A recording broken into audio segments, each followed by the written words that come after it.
Let me take you back to 1997. Hanson and Aqua were all the rage. Tommy Hilfiger and Fubu were the latest styles. What else was going around the playground at that time was an urban legend that you could see naked ladies late night on the French station. Now, at that time I was a little gaffer.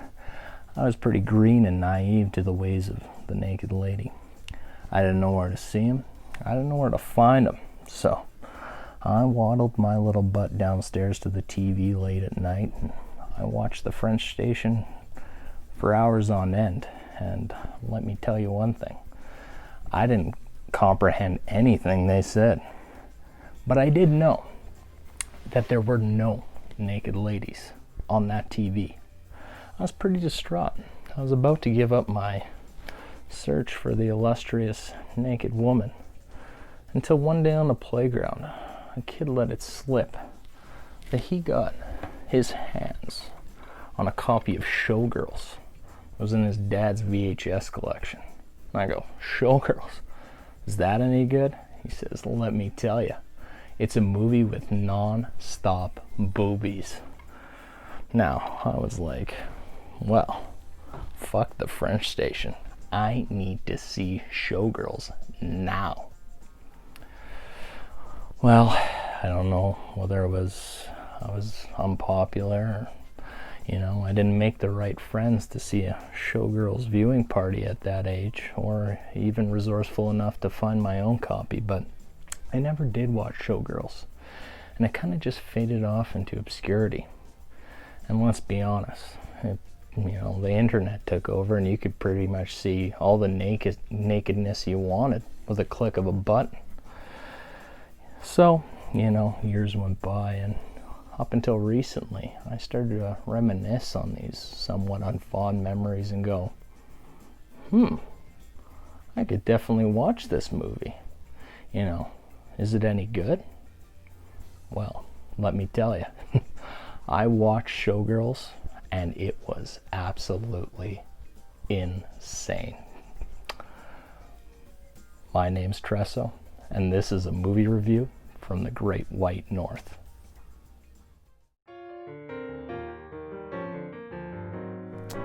The movies might be good or bad, but at least the reviews will be beauty.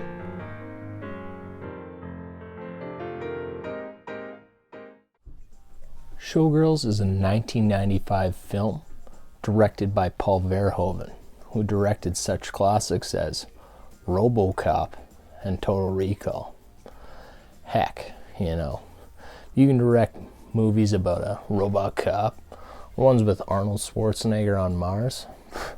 This is going to be a good movie.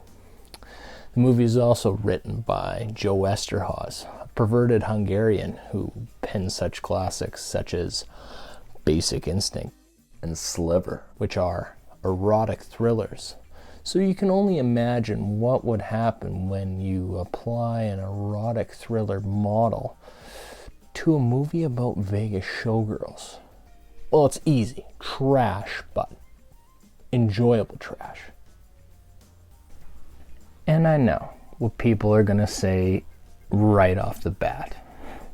Isn't this a movie with just absolutely terrible IMDb and Rotten Tomato scores? Isn't this a movie that was universally loathed by audiences and critics alike? Isn't this like a film that took home like a pile of Razzie Awards because it was the worst movie of the decade? Sure, that's all true, but for all the things that made it bad, like the nonsensical plot or the absolutely atrocious overacting, I feel like these are the main factors that elevated this movie from an absolute dumpster fire to a guilty pleasure, earning the badge of it's so bad, it's good. And let's not forget, this movie took home like $100 million on the home video market, VHS, DVDs, so hell, somebody liked this movie, right? The film stars Elizabeth Berkley as Nomi Malone, a mysterious drifter and sexy dancer who's about to claw her way up the Las Vegas Showgirls scene.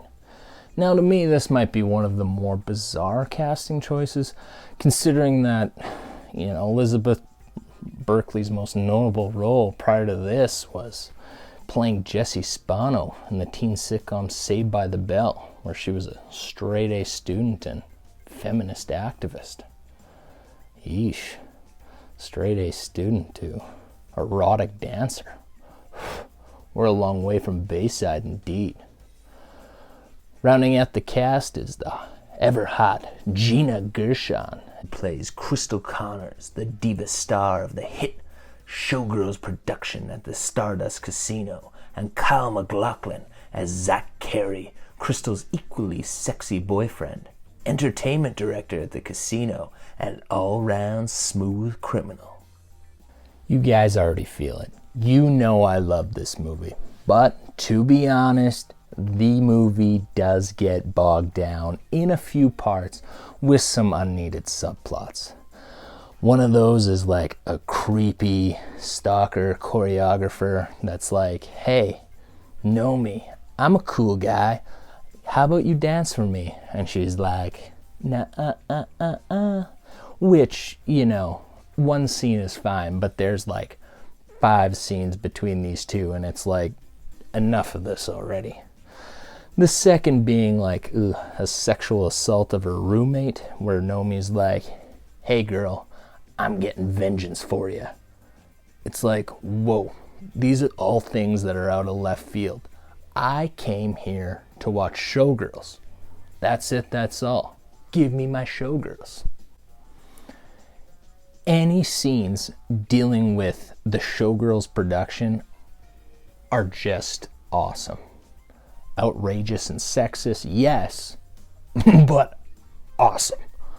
I mean, starting with the dance audition process, it's like, how does any of this shit fly? Like, I mean, in this day and age, this would never happen.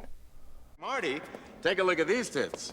What are these, watermelons? This is a stage, babe. It's not a patch. See ya. Yeesh. Well, I'm no expert. I mean, if I was going to go see one of these topless shows, one would think you would want to see a whole watermelon patch out there. I mean, I guess that's just me. Well, Nomi. She might be safe on the watermelon front, but let me tell you, she might get it a touch worse from the director. You got something wrong with your nipples?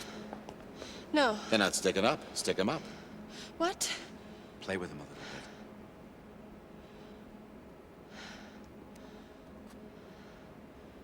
Pinch them a little. You want me to do it for you? I'll do it. Now again, I'll admit, I'm no expert. I mean, if I was going to one of these topless shows, I'm pretty sure I wouldn't be in the cheap seats back there with my binoculars going, I'm wondering which one of these girls' nips are hard or not. I don't know, like that wouldn't even occur to me. Plus, I don't even know how rock hard nipples make you a better dancer. Like, I don't know. It doesn't make sense. Coupled with the bananas audition scenes, we're privileged to the backstage interactions between monkeys, screaming children, and feudy bitchy dancers, which is all right. Mommy, can we see the monkeys? Not now, honey. They're busy. Please, Mommy, they're so cute. Can we see them, Mommy? They have to work, sweetheart. What are they doing, Mommy? They're getting ready for the show. I want to see the monkeys. Not Why now. can't we see the monkeys? I can't. Will you get these fucking kids out of here? You said the F word. She said the F word. You said the F word. Shut the fuck up. Although these scenes are pretty great, they really pale in comparison to the insane interactions between Nomi and Crystal, who are obviously jostling for that top spot at the topless show. Now, initially, you can tell these girls have a thing for one another, and you're like, whoa, there might be a little girl-girl love affair going on. Hell, the two even admit to each other that they love eating dog food. I've had dog food. You have? Long time ago. Doggy chow. Oh, I used to love doggy chow. I used to love doggy chow too.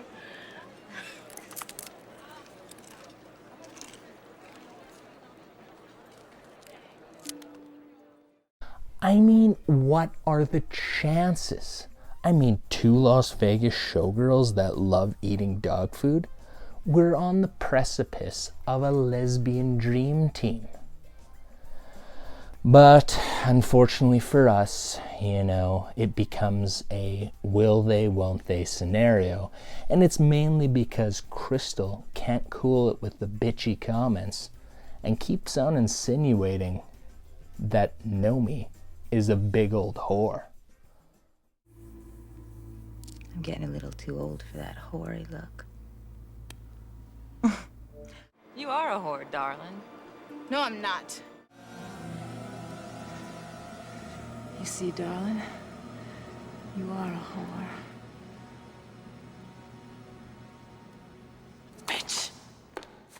Okay, now Crystal might not be insinuating. She might be just straight up telling Nomi she's a straight up whore, which is fine and dandy. We love that stuff. I mean, sign these ladies up for Real Housewives of Las Vegas. But we also know that when you start calling another woman a whore, you're gonna get your fine ass pushed down a flight of steps. Ouch. After watching this film, I'll admit, this is a male fantasy film, a misogynistic roller coaster, a pseudo-pornography that hid conveniently within your dad's DVD collection.